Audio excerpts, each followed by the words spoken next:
اے باب مسجد ہمیں معاف کر دینا، اس لیے کہ ہم اپنی فجر کی نماز کی حفاظت نہیں کر سکے، ہم تجھ سے کہاں تیری حفاظت کہاں کریں گے۔ اے بابری مسجد ہمیں معاف کر دینا، ہمارے محلے کی مسجدوں سے نکلنے والی اذانوں کا احترام نہیں کر سکے،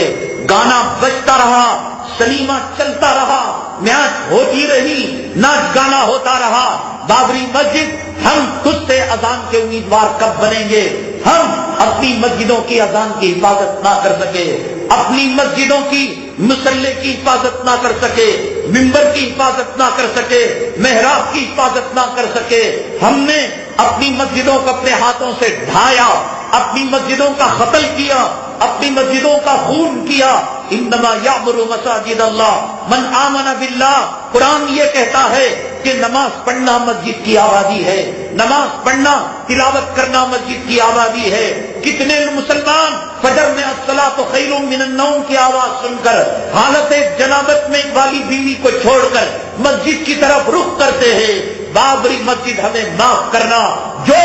اب مسلمان اپنے محلے کی فجر کی 2 رکعت سے صبح کو مسجد کو آباد نہ کر سکا، وہ ایودھیا کی طرف آئے گا، وہ فیض آباد کی طرف آئے گا، وہ اجودھیا کی طرف آئے گا، وہ ممبر و محراب سے نجاست کی چیزوں کو ہٹائے گا، وہ وہاں کے ممبروں سے، وہاں کے میناروں سے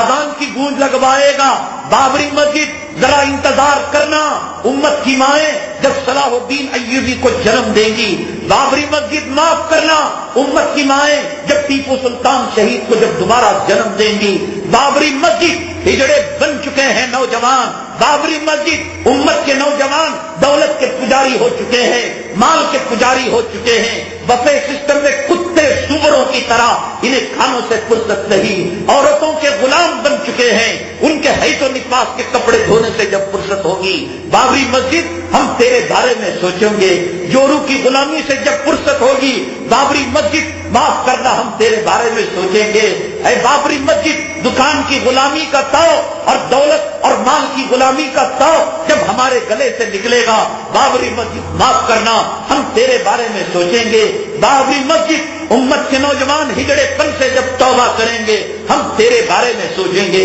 بابری مسجد جب امت کے نوجوانوں میں خالد بن ولید کی شجاعت پیدا ہوگی، ہم تیرے بارے میں سوچیں گے، تب تک ہمیں معاف کرنا۔ بابری مسجد ہمیں محمد بن قاسم اور محمود غزنوی کے استاد اوساط والے نوجوان جب تک ہماری مائیں اپنے کوکھ سے جنم نہیں دے گی، تب تک ہمیں معاف کرنا۔ تو خدا کی عدالت میں کھڑی ہوئی ہے، ہمیں معلوم ہے کہ تو اپنے خون کے آنسو رو رہی ہے، تو ماتم کر رہی ہے۔ ہمارے گھر میں کتا پیشاب کر دے، ہمارے گھر میں سور پاخانہ کر دے، ہمارے گھر میں جانور گندگی کر دے، ہم اپنے گھر کو پاک کرنے کی کوشش کرتے ہیں۔ بابری مسجد پاک کرنا کہ شرک کی نجاست سے تو آلود ہو چکی ہے، کفر کی گندگی سے تو آلود ہو چکی ہے۔ تو خدا سے دعا کرنا ہمارے ہاتھوں میں وہ طاقت دے، ہمارے ہاتھوں میں وہ قوت دے، جو خالد بن ولید کی طاقت، جو عمر بن الخطاب کی طاقت، جو حضرت ٹیپو سلطان کی طاقت، حضرت محمود غزنوی کی طاقت، حضرت محمد بن قاسم کی شجاعت کے جذبے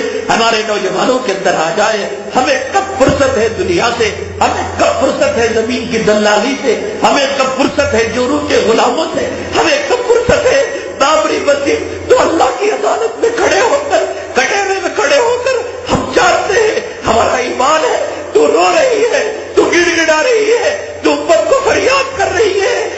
کوئی جو مجھے نجاست سے پاک کرے، ہے کوئی جو مجھے گندگی سے پاک کرے۔ تو قرآن کی آیت پڑھ رہی ہے، انما المشرکون نجس فلا یقربوا المسجد الحرام بعد عامهم ھذا، کہ مشرک ناپاک ہوتا ہے، آج کے بعد وہ پاک جگہ کے اندر نہ آئے۔ بابری مسجد ہمیں پتا ہے کہ تو فریاد کر رہی ہے، انتہینا بیتیا للطائفین والعاکفین والرکع السجود، کہ ابراہیم اور اسماعیل علیہ السلام نے کعبے کو جب تعمیر کیا یہ دعا کی تھی، اور اللہ تعالیٰ نے ان سے کہا تھا کہ ان کو تم پاک رکھنا، صاف رکھنا، اے مولا ہمیں معاف کر دینا۔ ہم جورو کے پیچھے پڑ گئے، ہم دولت کے پیچھے پڑ گئے، ہم روپیوں کے پیچھے پڑ گئے، ہم پیسوں کے پیچھے پڑ گئے، ہم سلطنت کے پیچھے پڑ گئے، ہم سیاسی کتوں کی ہڈیوں کے پیچھے پڑ گئے۔ ہمیں دنیا عزیز ہے، ہمیں جوڑوں کا حفاظ عزیز ہے، ہمیں بچوں کے حقیق اور بچوں کا پیشاب پاخانہ عزیز ہے۔ وہ بابری مسجد کے میناروں کا رونا،